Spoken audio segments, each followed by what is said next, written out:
When did you start planning this, and at what point did you realise that you were actually planning a revolution as opposed to a demonstration or protest? First of all, I wasn't part of the organizers at all. I just happened to know a lot of them, and I was like part of the people who, from the beginning, thought this is like an important day and promoted for it online. But what I was thinking that I was promoting for was basically a big day for showing our anger and our opposition to the corruption of the state, and particularly the sort of economic problems we are facing, the salaries, the lack of jobs for the graduates and young generation, also protesting against emergency laws, like basic demands and basic problems that we had. I've always had the sense that everyone was dissatisfied, and but I was always disappointed at people's ability to swallow the dissatisfaction and not voice it out. And I think, and we always have this like saying, something like people used to always say, you sort of, it's a common saying, I don't know, like a proverb, that you walk by the wall. So basically, you step aside and try to avoid any confrontation or anything that would drag you into confrontation with the state.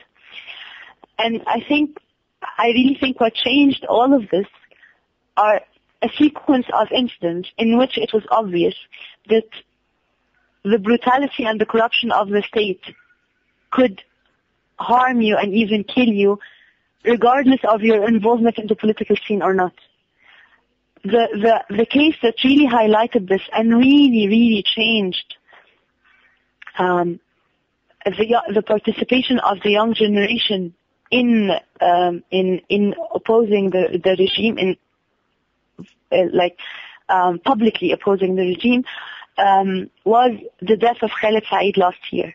Khaled Said was an Alexandrian boy, and he was beaten to death in public by two policemen. And it was not the standard stories in which people usually found an excuse for torture, and of course torture is inexcusable, but people used to always find like special conditions to justify why this would happen, and to also justify why this could never happen to him.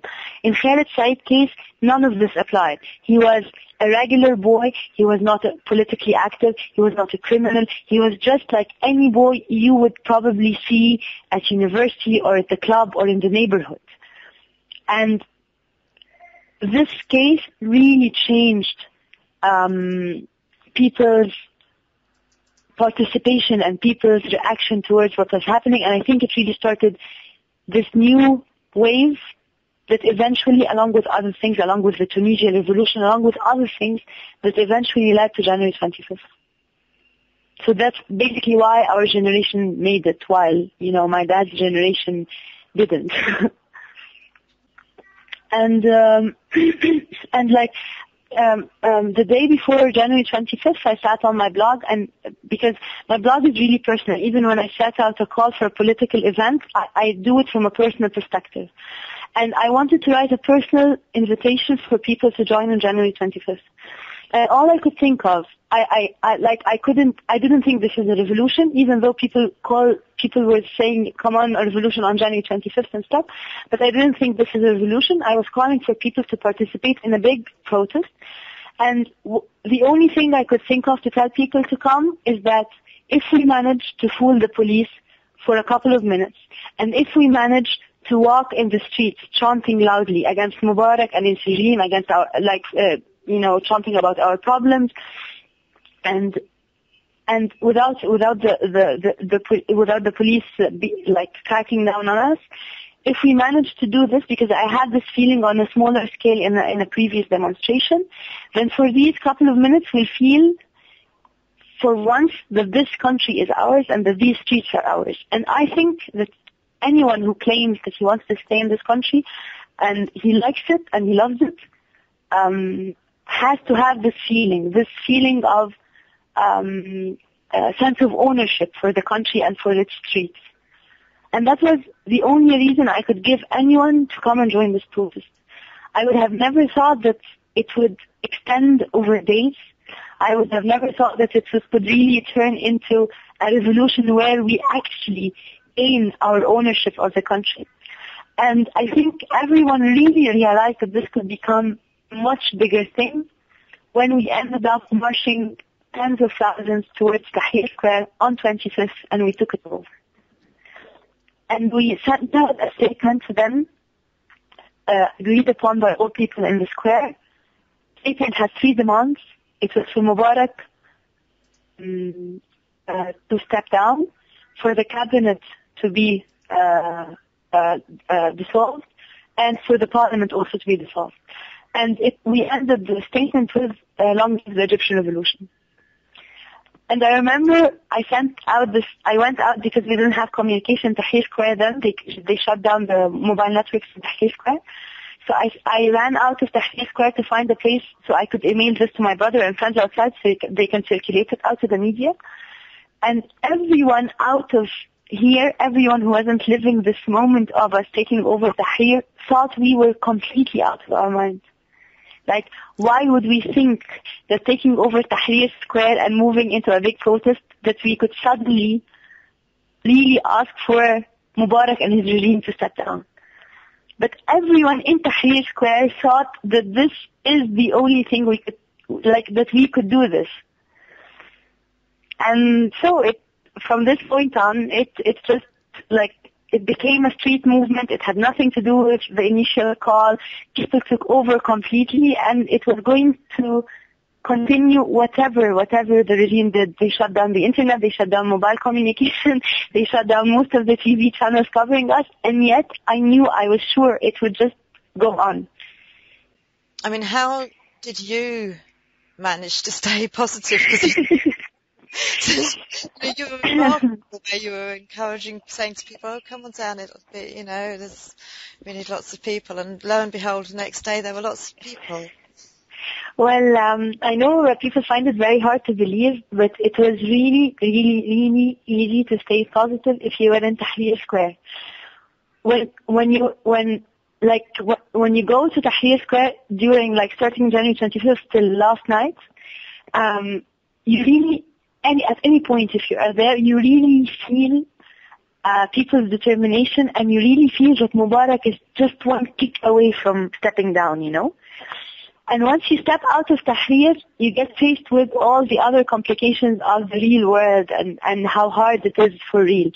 So if you talk to anyone, and I talked with a lot of my friends, and they all had the same impression, you basically need to go to Tahrir Square to get this spark of positivity and optimism, and then take it out to the world. So basically this is it. You really, nothing could bring the people that were in Tahrir day and night down. Even his last speech, which was really put me in a state of anger, it really took 30 minutes for this anger to disappear, because people suddenly turned it into this very positive energy, and they marched out of Tahrir Square, and they took over the TV building, and they took over the presidential palace. So there's always some progress and something positive to hold on to. But I mean, a lot of people were also asking whether you were aware in the square that you had the support of millions of people throughout the world. I was, because I was constantly online, I was constantly on Twitter. The last week I've been getting an enormous amount of supporting tweets and supporting emails, and some of them were really, really personal and really touching. I got I have this Flickr account for my photos where I post my photos, and it's a free account, and then one day I woke up and I found someone anonymous, I don't even know till now who was it, paid for it to be a professional account. And another person sent me a professional account as a gift. We have been getting a lot of supporting emails and tweets and comments that we knew. And when people asked us in Tahrir Square, whenever they saw a video shooting and taking photos, they kept on saying, yes, tell the world, and we kept on telling them the whole world is watching, alert, and is completely with us and completely inspired by what is happening in Tahrir Square. So this helped, at least for me personally, for the moral boost and the hanging on to positivity. Because this was a street movement. It had no leaders, and that is one of its main strengths. If it had a leader, it would have been very easy for the regime to target this leader and abort the movement. But it had no leader. They could have arrested all of the usually, people involved in such movements, as they did. They arrested journalists, and they arrested human rights defenders, and they arrested bloggers, and they arrested some prominent activists. It wouldn't make any difference. Once it's a street movement, it will topple the regime no matter what, as long as people are really willing to stick it till the end. I have seen people die, and this is why I knew nothing could beat this movement. I have seen people die for it, and die with no fear. It's not like they weren't scared. They were really facing their death in, triumphantly. They were really walking bravely to it because they knew this was for a justified cause. So really the power is in the people and in the numbers, and that's it. From the beginning, I went to demos with women. I went with my friends, my mother, my sister. So I was always surrounded by women, and I always saw women I know and I don't know really getting involved in everything. In even organizing January 25th from the beginning, it was through a female friend of mine that I knew about all of the details. On the field, in arranging distribution of food, collecting money, getting blankets. There were women arranging the stage by which we announced and we organized stuff. Medical aid on the field while people were getting shot at and were getting wounded. Everything. Women, girls were there, and I have seen one of the stories I would never forget. Is one day I stumbled upon this girl in Tahrir Square who came from one of the governorates far in the south, and she comes from a very conservative family. She is veiled, and for her to be out in the street is a big step. And basically what she did is that she actually told her family she's going to a demonstration in their city. But she was watching what was happening in Tahrir on TV, and she couldn't imagine not being part of it. And she went to Tahrir, and she gave them a call from Tahrir Square telling them, I'm sorry, I had to be in Tahrir Square, and I won't be back till this is over. And me and her were joking about how revolution must succeed because otherwise she can't go back to her family. So I have really seen amazing women, and there was no question about even thinking for a second the role of what women play in the movement, because they were part of every single detail out there. Imagine that women's part. Do you imagine that women might play a major part in the next steps? And if so, what do you feel that women's involvement might be?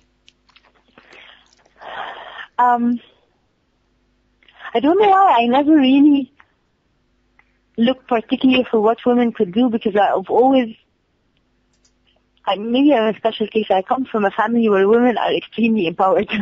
Like the joke is in our family is that our women are more powerful than our men. So I never looked, like, I always have blind faith and always blindly assume that, of course, women will play a major role in whatever happens next, you know. Like, for example, for the Khalid Said case, important figures in actually talking to the people and mobilizing them was his mother.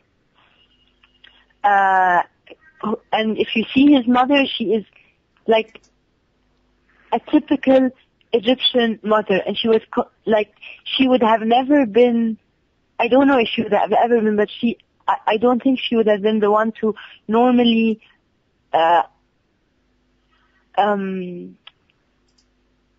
take on political battles. But she has been through a horrible incident. She has lost her son, and she has seen how can people rise to this. And so suddenly she became a symbol, and she is such a great woman. Like, you can't imagine how moving it is to just see her talk. And so she became such an important figure for all Egyptians. Actually, a lot of people call her mother of the Egyptians. So women have been part of this movement, and they are going to be part of what comes next, and they're always going to be there. There's no question about it. I just think we have to stop wondering how much they will be involved, because they are involved and they are a huge part of it. How am I feeling? I've never been happier. Like, really, I've never been happier. I've never felt like you always, before, when I used to talk with anyone, any coming from our tribe, and I used to say how I love this country, I love a lot of things about it, but one of the things I hate most is how I feel alienated a lot of the time, and how I always walk in the streets feeling sexual harassment and feeling contact with a lot of people, and I'm the sort of person who likes to make contact with all people, you know, and make friends with random people on the streets. So what I'm feeling today is I'm just so happy, and I love how I just walk in the street, smile at random people, and they smile back at me. We all congratulate one another. Everyone is happy. Everyone is genuinely happy, and so everyone is genuinely kind and genuinely warm and genuinely proud to be there and happy to have anyone share this moment with them. So this is a great day. Like, I don't want to leave this speech. I am so happy. And also, I don't feel like a minority. And it's not that I'm a minority. At the end of the day, I'm a Muslim girl and middle class, so this is not really a minority. But I've always, like, I've never felt like I belong and I'm comfortable here as I am now. And this is not just my feeling, this is the feeling of all of my friends. My brother, who was staying in South Africa and who couldn't just stand being away while all of this was happening, and he returned last Sunday, he and his wife have decided that they want to return to Egypt. They were going to stay in South Africa for a couple of years. They want to return to Egypt. Most of my friends who are studying abroad are deciding that they want to end this and come to Egypt. Like, all of us who thought that the only way to build this country is go out and get a proper education and get established and then come back and try to work here, know now that by our efforts and by our generation's work, we have a proper chance here to start working here and building ourselves here and helping this country here, you know. I was actually looking at the possible projects when I had opportunities where I could go abroad. I'm doing my master's, and I'm hopefully finishing it soon, so where I can go abroad and do my PhD. And now all I can think of is, no, I want to stay here and maybe find potential projects that would fund work here. Like, so suddenly all of our dreams, their focus have changed. And we feel that we are part of this country, and we feel that we are welcome here, and we feel that we have a place here, and it's not a waste of our energy or effort or anything. What I do, what I work, actually I'm I've graduated 2 years, no, maybe more, 2007 from Faculty of Science. I studied biology and chemistry, and I am working as a junior researcher in cancer biology research lab in Cairo University, particularly molecular biology related to breast cancer.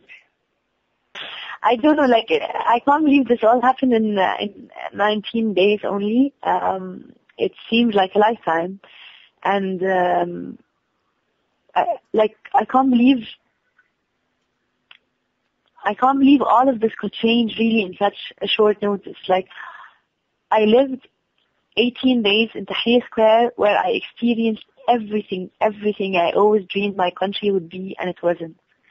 I experienced people co-living together regardless of their backgrounds. I experienced a sense of belonging I've never felt. I experienced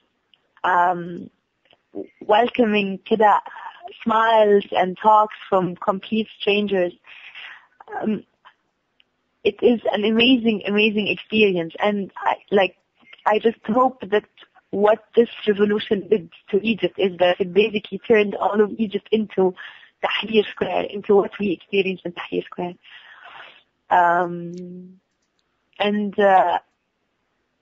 I just want everyone to remember that it was peaceful. It was amazing how people insisted on it being peaceful till the end, but we lost a lot of people for it. And not only the people we lost during these 18 days, but all of the people we lost previously to torture or to any other state brutality. So it has been like these people are really who paid the price, you know. At the end of the day, I was out in Tahrir, but I was safe, I was fully protected. I was living the experience of my life. They need their life to give us that. And it's now our responsibility to work on it and to keep it safe and keep it, you know, Egypt, keep it the right place.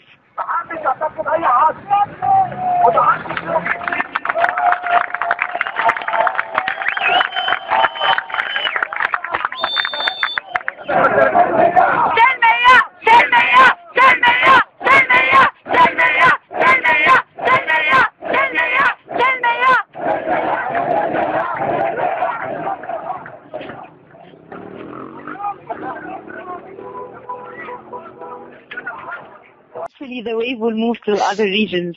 We were thinking of maybe sending our troops to Algeria.